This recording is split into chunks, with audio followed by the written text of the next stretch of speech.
Hello everyone.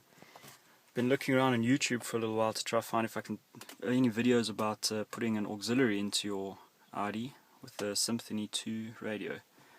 I found a device called BlitzSafe. I can buy it on eBay for about $60. It mounts in the back here behind your radio and allows you to fit an aux.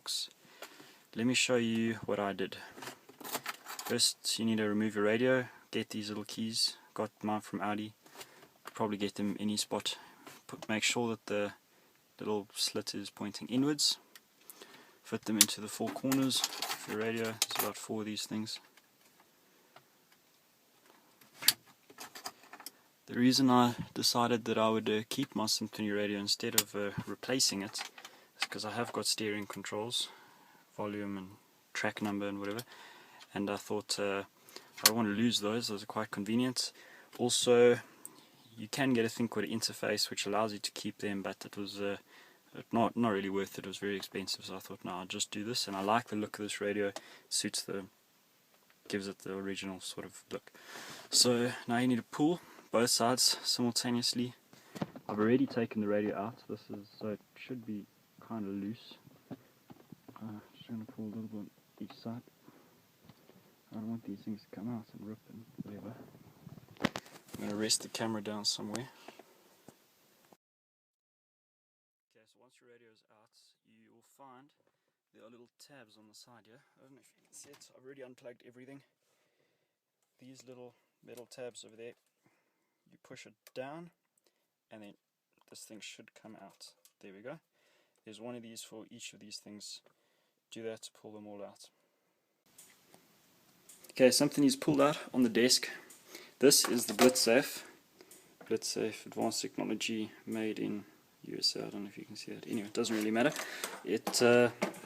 This plugs into your standard wiring harness inside your car, and these plug in to where the old one used to plug into the back of this radio. I don't know, I'll show you clearer when I reinstall it. And this is a little earth that you can just mount into one of the bolts of the little screws. You can do it around the back. I'll go into more detail later. I'm showing now. I didn't want to have a silly cable just sticking out of nowhere, so I thought that I'd take my cigarette lighter and I'd mount a nice little flap. I'll show you, it's sitting in the vise ready to be soldered. Let me just try to pull it out of there. There we go. It comes out of, you can get it out of a Seat 2008 model plus, I suppose, or an A3. So I've cut this cigarette lighter piece out nicely here, so that this piece will slot inside there and it will look all fresh and hidden. It doesn't look all stupid inside the car. I'll go into more detail now. This is the standard 3.5mm jack that you get with this BlitzSafe device. You can get this anywhere, I suppose.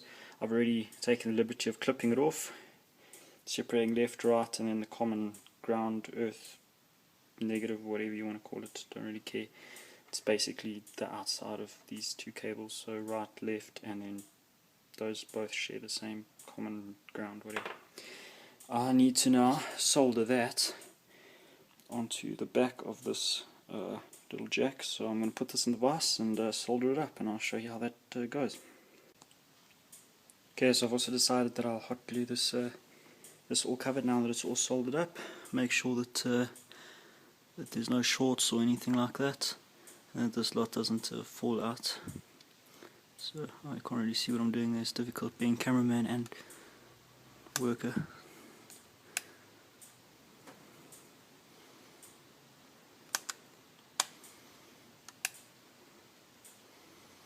Just want to fill this all up like they do, you see on some PC boards and stuff like that, just to stop any interference or water or heat or anything from melting the solder and affecting this whole lot.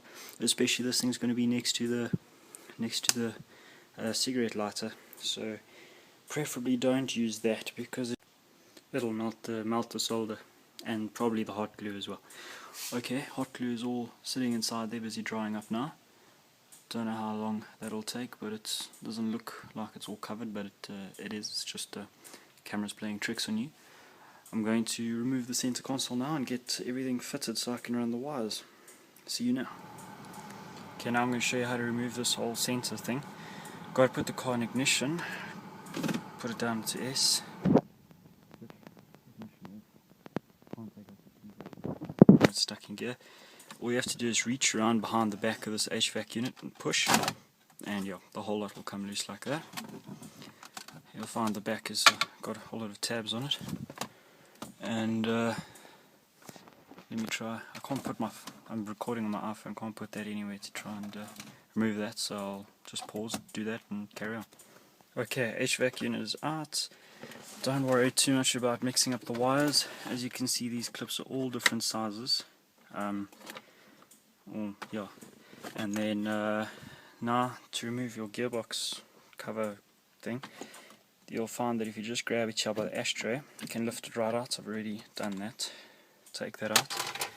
By the ashtray there'll be two 8mm bolts over there. Let's just take those out.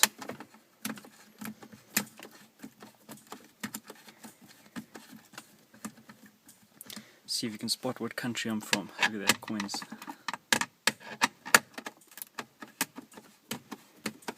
Right, so there's my aux fitted. Cigarette lighter's back in. iPhone charger's busy running. Little flap opens up and down. You're going to really have to guess where you're going to plug your jack in, but once it's in, I suppose it's in. It shuts. You will find there is a little plastic piece that goes across that didn't want to fit. I did clip it away. Doesn't seem to have made it weaker or anything. It still fits nice and tight inside here. I have run the wire. There it is. All the way down the side here. You'll find that it's probably helpful to make like a little fish or something out of a bent over piece of wire to pull it through. Here it goes down around the back. It is a lot longer than I thought it would be, but it doesn't really matter. I can just put away the excess. So now I'm going to fit this all back together and I'll show you it when I'm done. Okay, everything's back and fitted now again. As you can see down there, just quickly going to mount the camera onto a little underneath the passenger headrest here. I hope you can see everything.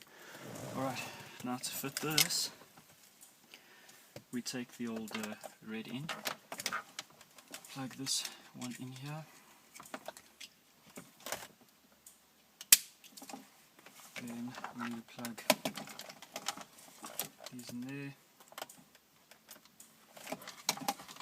and throw this box somewhere in the back there. You'll find a spot for it.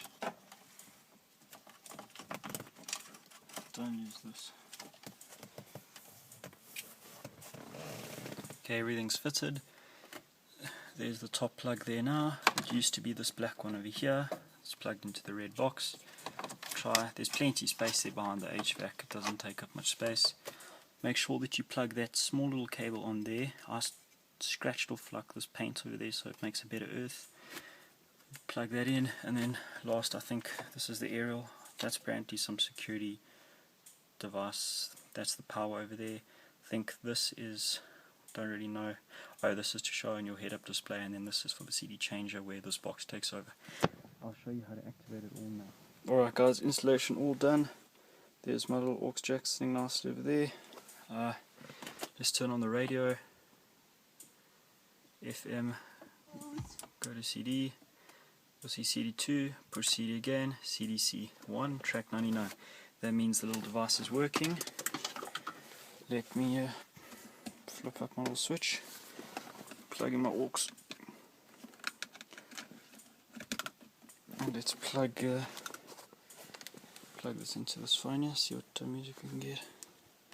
Where's the hole? Alright. Let's go quickly, music player. What is this? Over the horizon, Samsung. Turn up the volume. It's working.